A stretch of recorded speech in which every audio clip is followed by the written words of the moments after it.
Hello, good morning sa inyong mga kababayan, mga amigos, amigas.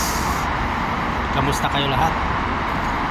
Ibablog ko lang itong aking tanim na sibuyas. Ano na kayo? Tingnan natin. Guys, ito nga pala tanim ko na sibuyas dito sa paso lamang. Yan ang gaganda na ng tubo niya.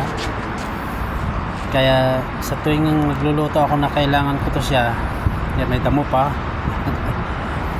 Hindi na ako bibili kasi dito sa isang puno na ito, siguro ito pag binili mo to dun sa 1 real ito, 1 real isang puno.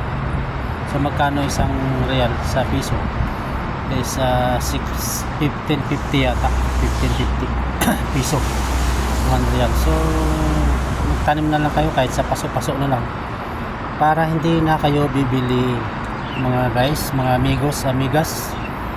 Ayan, kailangan pag wala kayong ginagawa, mayroon naman kayong itusok dyan sa lupa nyo, itusok nyo na dyan para tutubo yan.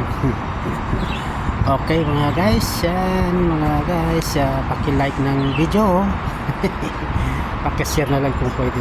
Bye bye, thank you very much.